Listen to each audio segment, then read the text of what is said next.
Chapter 60, The Weight of Being Chosen, Part 7. Returning from the training field, Alex's thoughts refused to settle.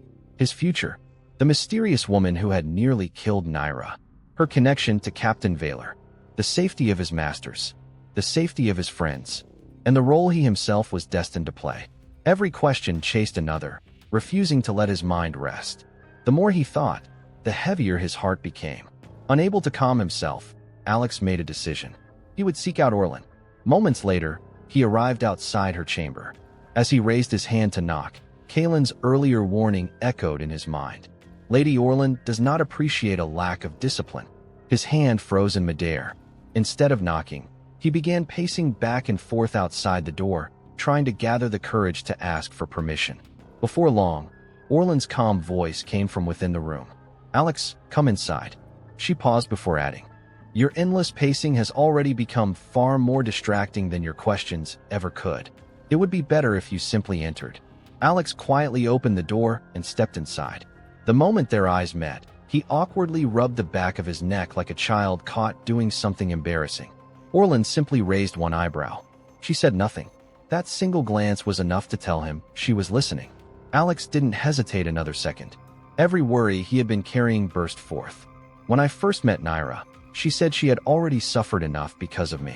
Now Kaelin tells me she was nearly killed by the shadow of death. My masters are far beyond your protection.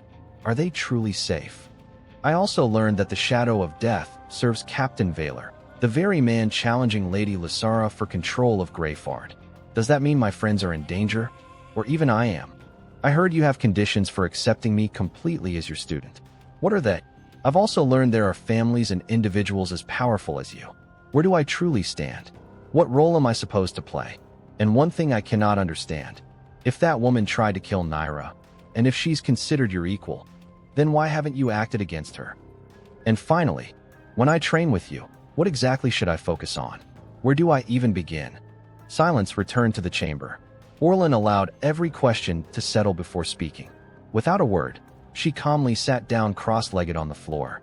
She gestured for Alex to do the same. Once he sat before her, Aurelyn looked directly into his eyes.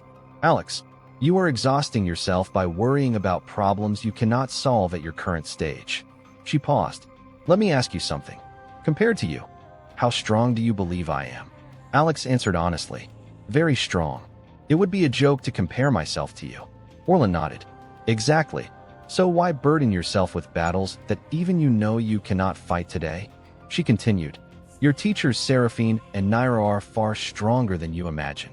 If a day truly comes when their lives are beyond their own ability to protect, I will act." Those few words alone eased a part of Alex's heart. After a brief silence, Aurelyn asked another question. "What do you think of the woman known as the Shadow of Death?" Alex lowered his eyes. "I don't know, Master. The more Kaelin explained, the less I understood. She's stronger than Captain Valor, yet she follows him. She's considered your equal, yet she failed to kill Naira. And despite serving the man directly opposing Lady Lysara, neither of you has confronted the other. I don't understand any of it." Aurelyn smiled faintly. "Then don't." Seeing Alex's confused expression, she continued, "As long as I am here, she will not move." Alex frowned. "But she already tried to kill Naira. How can you be so certain?" Instead of answering, Aurelyn asked quietly, "Are you afraid, Alex?" For a brief moment, Alex remained silent. Then he nodded. "I am. I'm not ashamed to admit it. I'm afraid for my masters. I'm afraid for my friends. And I'm afraid for myself." Aurelyn slowly nodded. "Good. Fear acknowledged is far stronger than fear denied. Then become stronger. The day you possess the strength to protect what matters, many of the answers you seek will reveal themselves naturally." She looked at him with unusual seriousness. "As for your final question, I understand why my current method hasn't brought you the progress I expected. So, I've decided to try something different." Alex listened carefully. "And regarding my conditions, yes, Kaelin was correct. I do have conditions. But when the time comes, I want only one answer from you. Yes. Nothing more. Nothing less." Alex met her gaze. The determination in Aurelyn's eyes left no room for hesitation. He nodded. "I understand." Aurelyn smiled. "Good. Now, close your eyes." I am going to sing a melody passed down through the nature goddess. If your heart accepts it, you should be able to descend into your inner world by your own will. The state you reached after awakening, this time, will belong entirely to you. It will connect you with yourself. And through that connection, you may begin to understand everything around you. Alex slowly closed his eyes. The room fell into complete silence. Then, Aurelyn began to sing. Eleanor, Velas Torah, Shailin, Myri Solon, Ithra Novi, Lyren Sai, Enora, Velas, Ashi. Long pause. Only the ancient melody and soft background music continue. The melody carried no language Alex recognized, yet every note felt strangely familiar. It was warm, ancient, gentle. Within moments, his breathing slowed, his tense shoulders relaxed. Even his heartbeat became calm. Aurelyn quietly ended the melody. Alex, no answer. She smiled faintly. His body and mind had finally become one. He had entered a true trance. Aurelyn gently placed 2 fingers upon his forehead. Her consciousness reached his through telepathy. Inside his inner world, Alex stood completely still. Alex, can you hear me? Her voice echoed through the endless silence. If you can, answer me. After a moment, yes, master. I can hear you. Unknown to Aurelyn, tears had quietly formed in Alex's eyes. He didn't know why. He simply wiped them away. Aurelyn continued. What do you see? Alex looked ahead. His voice softened. I see a woman.